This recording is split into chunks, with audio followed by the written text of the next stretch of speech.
大家好，我是唐浩，今天都好吗？今天呢，我们要跟您来聊中国演艺圈的悲剧于朦胧坠楼事件。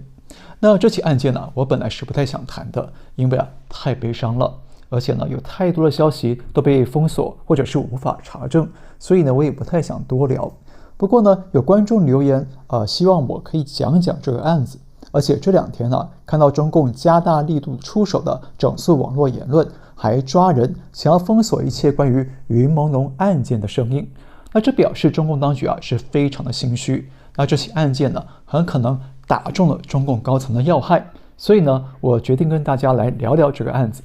那今天的节目呢，要告诉您3个重点。第一，于朦胧案到目前有哪些新疑点？第二，为什么中国演艺圈潜规则盛行？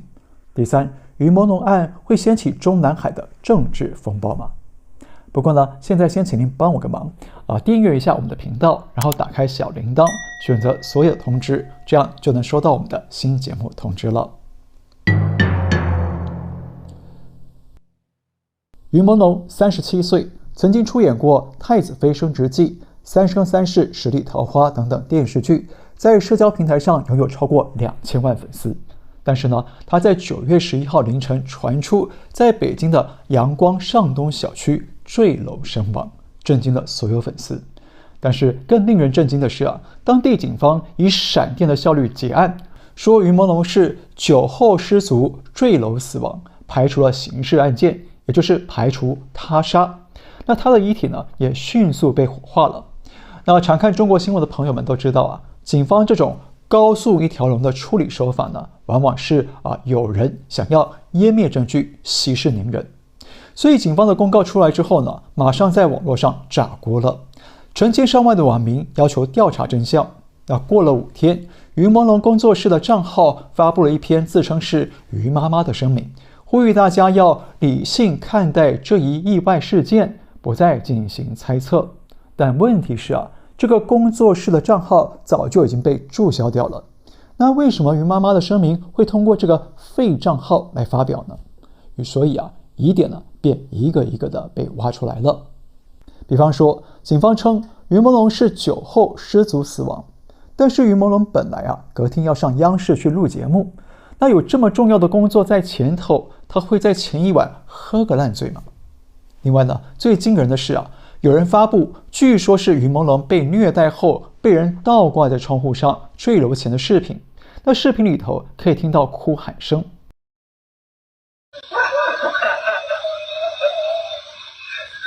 我从小到大受这委屈，我知道我儿子我在不受这委屈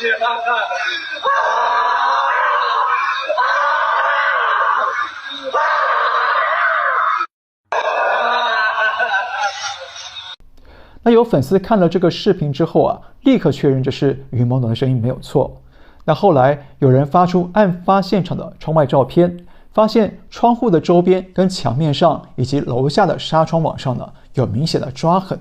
那应该是有人在这个危险的位置上垂死挣扎过，呼应了视频的内容。而且呢，有目击者从远方拍到了案发地点确实有人员的异常活动。那接着就传出有重物从高处坠落的声音。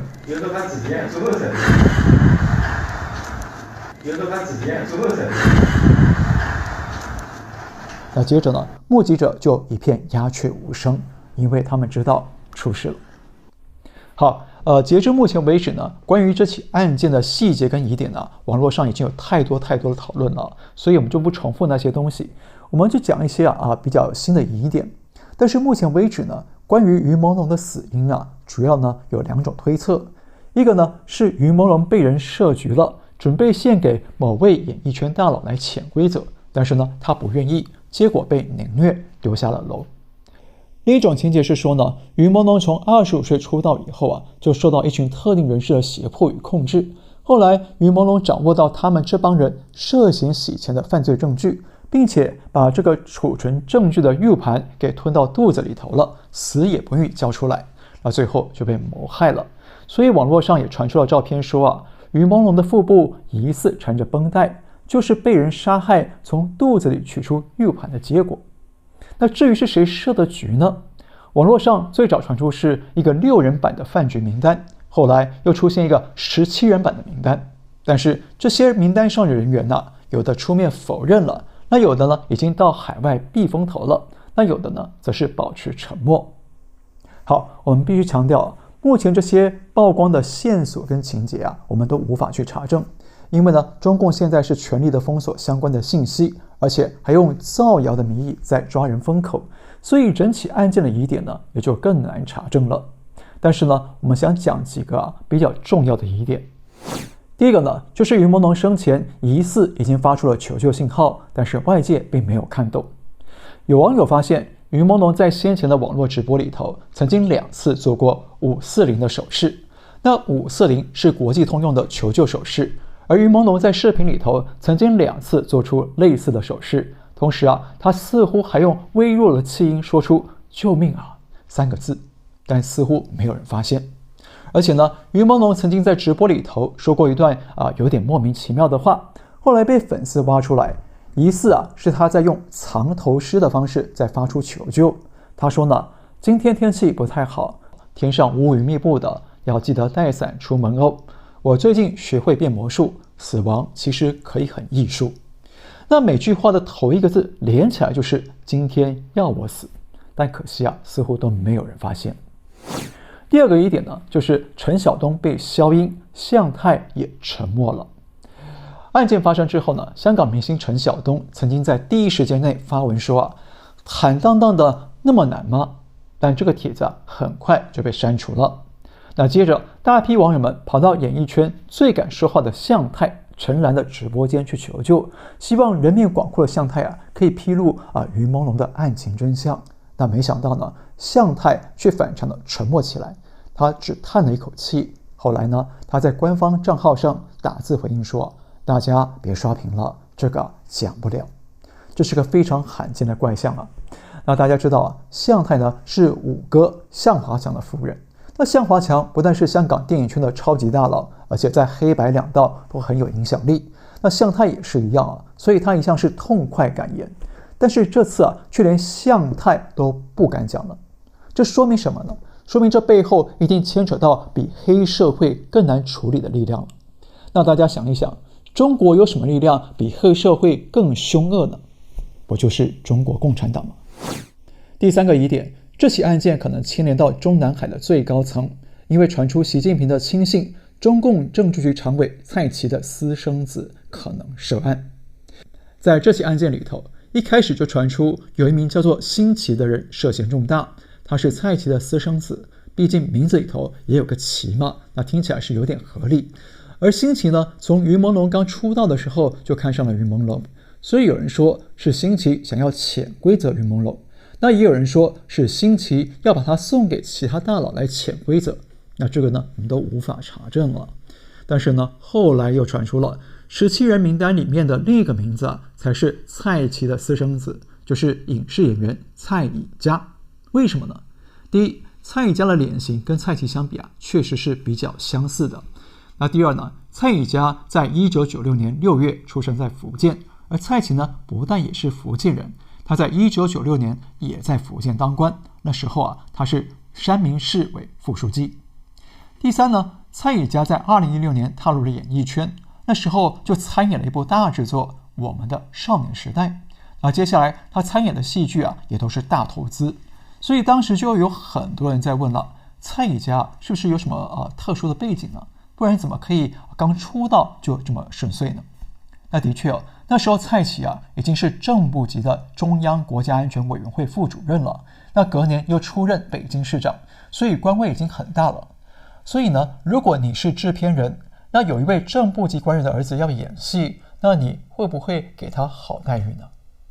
还有一点，蔡以嘉也姓蔡这不是废话吗？但是呢，这一点比较符合某些宗族观念比较强的人，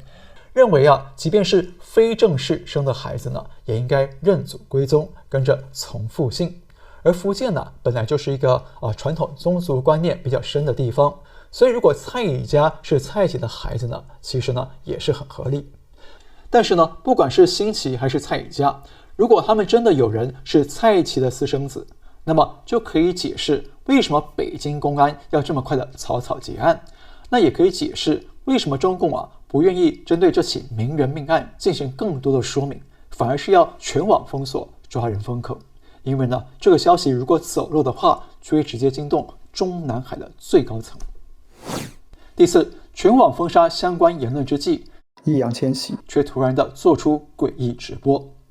在9月16号，已经8年没开过直播的易烊千玺突然在微博上开直播，但过程却非常的诡异。他不太说话，也不看留言，不跟粉丝互动，他只是不断的摆放石头，摆了20分钟。他突然说大了垒起来太丑，不如摆摊卖石头。最后呢又说好无聊，就结束了直播，让粉丝是相当的傻眼哦。而且呢，整个过程易烊千玺叹气了好几次，感觉是很无奈，很不开心。他嘴上说无聊，但手里却一直做着无聊的事。因此有人怀疑了，是不是他被官方下令要求直播，要用他的人气来吸引社会转移焦点，忘掉于朦胧呢？第五，传出法医验尸报告说于朦胧死于他杀。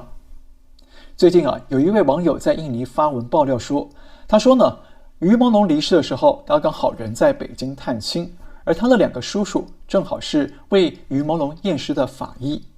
那他的叔叔说于朦胧全身像碎掉一样，耳朵和鼻子都在流血。那最可悲的是，他身上还有钝器伤，而且于朦胧身上有很多伤口，肋骨断了几根。他叔叔说不是跌倒造成的，而是被打的。也就是说，于朦胧是他杀，不是单纯的意外坠楼。好，这起案件的疑点太多了，而且接下来可能还会更多。但是呢，我们必须强调因为中共风控的太厉害，我们没办法查证这些疑点跟线索。但是反过来讲，就是因为中共封锁的规格跟力道太过强大，反而更让人怀疑这起案件有鬼，背后水太深。所以呢，这些网络上的传言跟爆料也就成为我们拼图的重要依据了。看完了案件疑点，我们来讲潜规则。那我有一位美女网红朋友在台湾，那几年前呢，她也曾经去过中国发展，上过几个节目，但是呢，马上就决定放弃了中国梦了。那我问她为什么，她说那里太黑了，潜规则太多了。潜规则这种陋习呢，在许多国家的演艺界都存在，只是呢，随着时代的进步，人权意识的抬头，那越来越多的受害者会反抗、拒绝，甚至呢，敢站出来指控加害者。像2017年，好莱坞有 Me Too 运动，踢爆了知名制片人韦恩斯坦的暴行。那2022年，日本知名导演原子温被指控性侵了女演员，那当时日剧的大明星吉高由里子也出面谴责。而最近呢，台湾的知名演员江祖平也公开指控他曾经遭到电视台高层儿子的性侵。但很奇怪的是我们都知道中国演艺圈潜规则很盛行，但是为什么很少听到或看到有人站出来指控或发声呢？要了解这个问题呢，我们得先知道中国演艺圈的潜规则有哪些常见的形式。那这是从中国演艺界出来的朋友跟我确认过的可信度很高。一个最常见的潜规则呢，就是制片方，通常是制片人、导演、选角导演或者是幕后投资的大老板，要求他们看上的演员要去陪吃饭、陪喝酒，甚至是陪睡。演员去了就有角色可以演，那如果不去呢，可能就被换角没戏演。那有的制片人他不愿意明说，而是让手下或者演员的经纪人去明示或暗示演员说你要不要私下找导演聊一聊剧本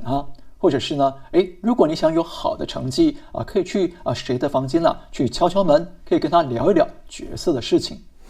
那另一种呢，是经纪公司为了跟电影公司或者是跟政商界打好关系或做大生意，就主动的安排旗下的艺人或者是练习生去陪这些 VIP 吃饭、喝酒、唱歌等等那至于吃饭之后会发生什么事情呢？谁也不敢保证。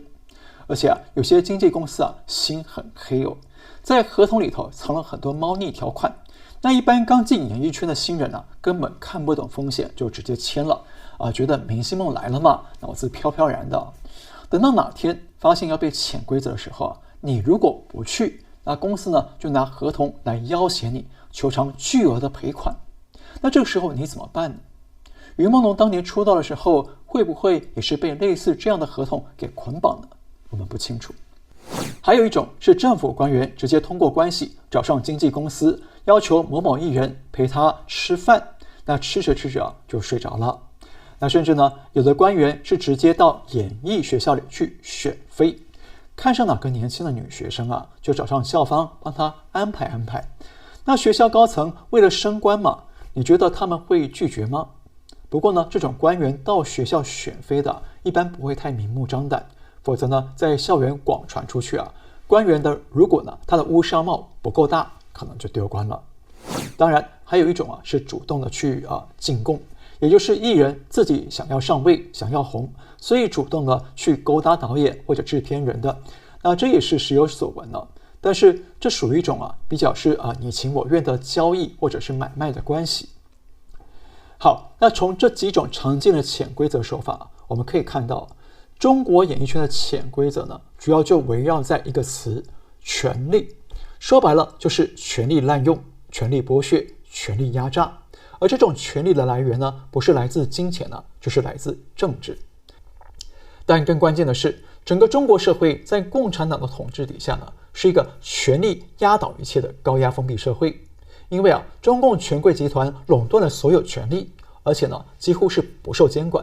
所以只要权力够大，就可以为所欲为；只要权力够大，就可以一手遮天；只要权力够大，就可以大事化小，小事化了。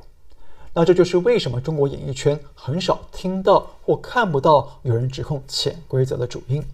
因为呢，包括公安系统、司法系统、媒体系统，全都在共产党的手里掌控着。而这些敢于滥权搞潜规则的权贵们呢，往往又有一定的政治权力，或者是有一定的后台，所以只要你敢报案，那案子可能就会被销案；你敢找媒体，媒体就会闭嘴；那你敢上网发声，网络呢就可能被清洗；那你敢上街维权，你可能就会被消失、被寻短，或者被捐献器官。想想看当整个公检法体系跟媒体、跟政商权贵一起同流合污，垄断社会上层的权力的时候，那谁还能守得云开见明月呢？所以在我看来中国演艺圈的潜规则问题根本上还是共产党带来的体制问题，是中共权贵集团奴役平民百姓的阶级迫害问题。那简单一句话，中共的专政体制是造成潜规则乱象不断的根本恶魔。那这个案子到底能不能真相大白呢？这个问题我是比较不乐观的，因为在中共的高压统治底下呢，我们已经看过无数的冤案上演了。比如呢，当我看到北京公安声称于朦胧是酒后意外坠楼身亡，我立刻就想到2019年香港反送中那些被坠楼、被浮尸的年轻人，警方说他们死因无可疑。简单说，警方不想办这个案子，或者不能办这个案子。为什么？因为背后水太深了，靠山太大了。特别是如果这案件背后真的牵涉到习近平的亲信蔡奇，直接触动到中央政治局常委，那你说谁还敢办下去呢？那是不是于朦胧的冤屈就没有真相大白的一天了呢？也不全是。因为呢，这起案件也让我想到了2012年胡锦涛的亲信令计划，他的儿子那个时候发生了出名的法拉利车祸事件。那这起车祸意外曝光了令计划跟江派的周永康结盟了，准备对习近平发动政变。那后来也导致令计划落马被抓。那现在如果于朦胧案的背后他的涉案人真的是蔡奇的私生子，而现在中共官方全面封杀网络相关言论，如果也是蔡奇下令干的，那么这场突如其来的案外案会不会让反习派抓住了把柄，从而掌握整起案情，用来当作向习近平反攻的武器呢？比方说，反习派将这起案件彻底曝光了，揭穿了蔡奇跟他儿子以及一众官二代、官三代的滥权行为，那是不是就能够重创习近平执政的正当性呢？肯定是的。